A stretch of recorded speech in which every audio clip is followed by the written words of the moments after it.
This is Mrs. Ward, and I am going to go over the 5.1 to 5.3 review worksheet. So the first one, we actually did these backwards, so we're doing 5.3 first, then flipping back to 5.1, 5.2. Find all the solutions in their interval from 0 to 2 pi of 4 cosine squared x is equal to 1. First thing I'm going to do is divide both sides by 4, so I'm going to have cosine squared x is equal to 1/4. Then I'm going to take the square root of both sides. When I do that, I like to take the square root of the numerator, square root of the denominator. So I'm going to have cosine x is equal to plus or minus, because I'm taking the square root. Square root of 1 is 1. Square root of 4 is 2. So I'm asking myself, when is the cosine equal to 1/2? And that's anything with a denominator of 3. So pi over 3, 2 pi over 3, 4 pi over 3, and 5 pi over 3. I look up here and see that I'm only doing it one lap around the unit circle, so I am done. That is finished. Next one, when is the cotangent equal to the square root of 3? So our cotangent of x minus the square root of 3, add the square root of 3 to both sides. And when I do that, the cotangent of x is equal to the square root of 3. If you're not familiar with cotangent, you may want to take the reciprocal and find tangent, which would be 1 over the square root of 3, which we've seen as the square root of 3 over square root of 3. However you want to think about it, but when you do this, this is going to happen whenever your angle is with a denominator of 6, but I only want the positive, so I have to ask myself, when is the cotangent and tangent positive?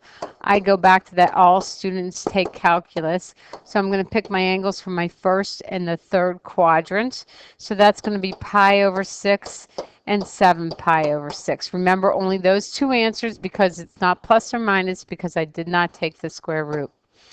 Okay, the next one, we did the hard work for you. We already factored this one, so I'm just going to use the zero product property and set both factors equal to 0. So here the cosine of x is equal to 0. When does that happen? That happens at pi over 2 and 3 pi over 2.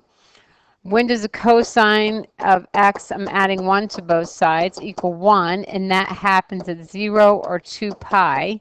This is only one lap around the unit circle, so technically my answers would be these three, because this parentheses means that I don't actually include the 2 pi. Next one, I am going to bring this cosine squared over to the other side. So I'm going to have 4 cosine to the 4th power minus cosine squared x is equal to 0. I'm going to factor out a cosine squared. And I'm going to be left with 4 cosine squared x minus 1 is equal to 0. Remember, you cannot divide by that cosine squared, because then you're losing this whole half of the answer, and you don't want to do that. I'm going to use a zero product property and set both of these equal to 0. So cosine squared x is equal to 0, and 4 cosine squared x minus 1 is equal to 0. Here, take the square root. Well, the square root of 0 is 0. So the cosine of x is equal to 0. And that happens at pi over 2 and 3 pi over 2. Here, I'm going to add 1 to both sides. I'm going to have 4 cosine squared x is equal to 1. Divide both sides by 4. Cosine squared x is equal to 1/4. And then take the square root. Square root, square root. Taking the square root, so I'm going to write plus or minus. Square root of 1 is 1. Square root of 4 is 2. So when is the cosine equal to 1/2? That happens with everything with a denominator of 3. So I'm going to write all my angles that I know with a denominator of 3. I think it just wants one lap around the unit circle, so I am done. The next one says find all solutions. As soon as I see that word all, I'm thinking of adding that 2n pi. So here I have two different trig functions, and since they're both squared, I can rewrite either one. I don't have one that's just like a cosine or a sine. I'm going to choose to make life easier and make this sign 1 minus cosine squared, because then I don't have to worry about distributing that 3. 3 cosine squared x. I'm going to choose to put my cosines together, so I'm going to add cosine squared x to both sides. And when I do that, I'm going to have 1 is equal to 4 cosine squared x. Divide both sides by 4. So I'm going to have 1/4 is equal to cosine squared x. Take the square root, square root, square root. And I'm going to have plus or minus 1/2 is equal to cosine of x. And again, that's the same answer we just had. That's everything with a denominator of 3. But since this is all solutions, I'm going to remember to add the 2n pi at the end. Doing the next one, I am going to bring everything over to one side, and looks like we dropped an x. So it's cotangent x cosine squared x minus 2 cotangent x is equal to 0. I'm going to factor out a cotangent of x and have cosine squared x minus 2 is equal to 0. Here, I'm going to say the cotangent of x is equal to 0, and then cosine squared x minus 2 is equal to 0. So the cosine of x squared is equal to 2. Pause, please. So here, the cotangent, when is the cotangent equal to 0? Remember, cotangent is cosine over sine. So the cosine would equal 0, the sine would equal 1. That happens at pi over 2, or this could be plus or minus, and 3 pi over 2. Then here, take the square root. So cosine of x is equal to square root of 2. That's going to end up being approximately 1.4. That is not possible. So then what I'm going to have is these are my solutions. I'm going to have to remember to go up here and add the 2n pi. So this is my solutions. I do have solutions. I just don't have any solutions from that side. And I think I forgot to press record. No, I did not. Okay, we're going to simplify. So cosecant is 1 over sine. Secant is 1 over cosine. Remember, if nothing's squared, that's what you're going to do, is you're going to change everything to terms of sine of cosine. I'm going to choose to multiply by the reciprocal. So 1 of sine of theta multiplied by the reciprocal of 1 over cosine, which is going to be cosine theta over 1. When I multiply, you multiply straight across, and you're going to have cosine theta over sine theta, and that is equal to the cotangent of theta. Okay, the next one I have 1 over tangent squared theta plus 1. I'm hoping you recognize this from your Pythagorean identities as secant squared x, and then the reciprocal secant squared x is cosine squared x, and it's really that simple.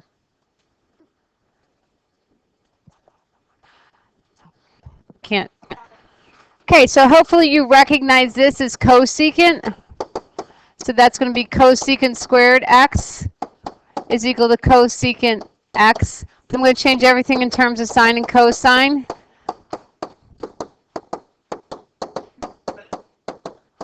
Now there's 2 of these. This is sine x times sine x, and one of those will simplify with this. So I'm left with 1 over sine of x is equal to 1 over sine of x. Much easier if you know the Pythagorean identities instead of changing everything in terms of sine and cosine.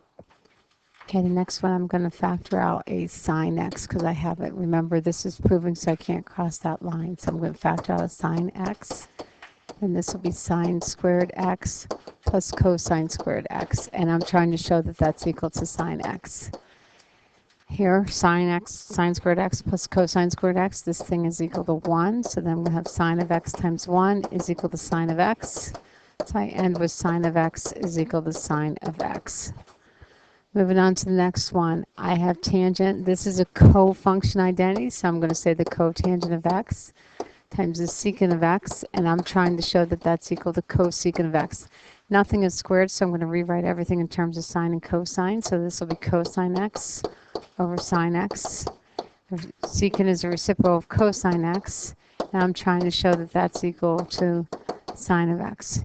Here the cosine x's will simplify, and I'm left with 1 over sine x is equal to 1 over sine x. Once I have the left side looking like the right side, I am done. This one, I'm going to manipulate my Pythagorean identity. My Pythagorean identity says cotangent squared x plus 1 is equal to cosecant squared x. So if I subtract 1 from both sides, I'm going to say the cotangent squared x is equal to cosecant squared x minus 1. So this is going to be cotangent squared x times tangent squared x is equal to 1. I should realize that these 2 are reciprocals. If not, I can write sine squared x over 1, or sorry, cosine squared x times cosine squared x over sine squared x. And here, both the sine and the cosines will simplify, so I get 1 is equal to 1. Okay, this one is not on your review worksheet, but I put it on here just because it's on the test and I wanted to make sure you reviewed it. So here you have the cosine is equal to 0.342 and the tangent is equal to 2.749. So if they're both positive, that means I have to be in the first quadrant. If I draw a triangle, which I'm assuming most of you are doing, the cosine is 0.342 and then 1. I probably would just think of it as cosine squared x plus sine squared x is equal to 1. You're doing the same work.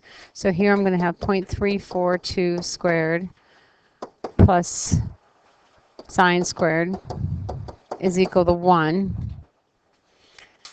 So I'm going to have sine squared x is equal to, when I take 0.342 and square it,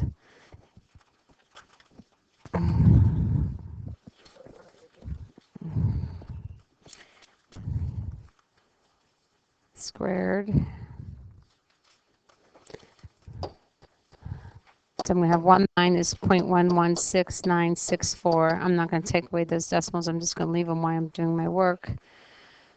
So I have sine squared x is equal to 0.883036, but you're going to have to take the square root. And since I'm in the first quadrant, I'm going to keep it positive.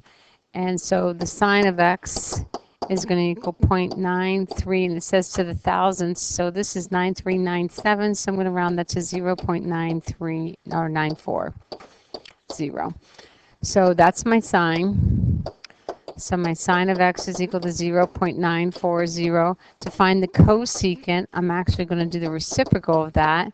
Remember, I can't leave a decimal in a fraction, so I'm actually going to divide it. And when I do that, I get 1.064. So my cosine was 0.342. To find my secant, I'm going to take the reciprocal of that. And when I do that, I'm going to get 2.924 if I round correctly.